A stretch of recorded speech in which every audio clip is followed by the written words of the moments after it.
দীর্ঘদিনে এমন কোনো ইচ্ছা যদি থাকে যা কিছুতেই পূর্ণ হচ্ছে না, তো আজ যে পদ্ধতি বলবো একবার সেই পদ্ধতি অ্যাপ্লাই করে দেখুন।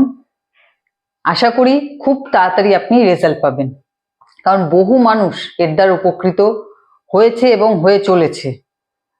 তো এর জন্য লাগবে হচ্ছে একটি পেন এবং পেপার। এই পেপারের মধ্যে আপনার যে ইচ্ছেটা আছে সেই ইচ্ছেটাকে একটি অ্যাফার্মেশনের আকারে লিখুন। মানে সেই ইচ্ছেটা আপনার পূর্ণ হয়ে গেছে এবং তার জন্য আপনি ইউনিভার্সকে ধন্যবাদ জানাচ্ছেন। এইভাবে একটি অ্যাফার্মেশন লিখুন। লিখে ঘরে যেখানে আপনার সবসময় চোখ পড়ছে সেরকম কোনো জায়গায় সেই কাগজটা রেখে দিন। ঘুরতে ফিরতে আপনার যেন তার মধ্যে চোখ পড়ে। বারবার যখন একই জিনিস আমাদের চোখে এভাবে পড়তে থাকে তখন সেই জিনিস আমরা না চাইলেও আমাদের অবচেতন মনে খুব ভালোভাবে জায়গা করে নেয়। এবং প্রতিদিন যখন আপনি সেই কাগজটা দেখবেন, মনে মনে ফিল করবেন যে আপনার এই কাজটা হয়ে গেছে, মনের মধ্যে সেই আনন্দের অনুভূতিটা রাখবেন যে কাজটা হয়ে গেলে আপনি কতটা খুশি হবেন, কতটা নিশ্চিন্ত হবেন।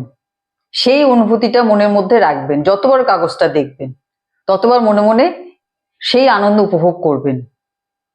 এভাবে প্রতিনিয়ত যখন সেই কাগজটা আপনার চোখের সামনে থাকবে, খুব শিগগিরই দেখবেন যে আপনি যে কাজে সফলতা পেতে চাইছেন সেই ব্যাপারে বিভিন্ন সুযোগ আপনার সামনে আসছে।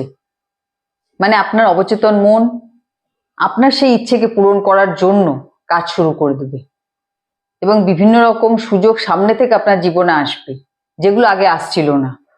যেগুলো আগে আসার ক্ষেত্রে নানা রকম বাধা তৈরি হচ্ছিল, সেই সমস্ত বাধা কেটে যাবে এবং সামনে থেকে আপনার জীবনে সেই সুযোগ আসবে।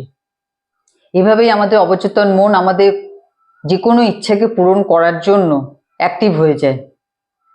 আমাদের ইচ্ছা পূরণের ক্ষেত্রে যেসব বাধা বিপত্তি পথ আটকে থাকে সেগুলো সরে গিয়ে কিন্তু রাস্তা তৈরি হয়ে যায় যে কিভাবে আপনাকে আপনার লক্ষ্যের দিকে এগোতে হবে, কোন সুযোগটাকে হাতছাড়া করা যাবে না এবং আগে কি কি ভুল হয়েছে সেগুলো রিপিট করা যাবে না। এ সব কিছুই আস্তে আস্তে আপনার কাছে ক্লিয়ার হয়ে যাবে। তো একবার এই পদ্ধতির সাহায্যে নিজের যে কোনো ইচ্ছাকে ইউনিভার্সের কাছে রাখুন এবং বিশ্বাস রাখুন যে আপনার ইচ্ছা পূরণ হবেই হবে। ঠিক আছে? তো আজকে ভিডিও এখানেই শেষ করছি। সবাই ভালো থাকবেন, সুস্থ থাকবেন। নমস্কার।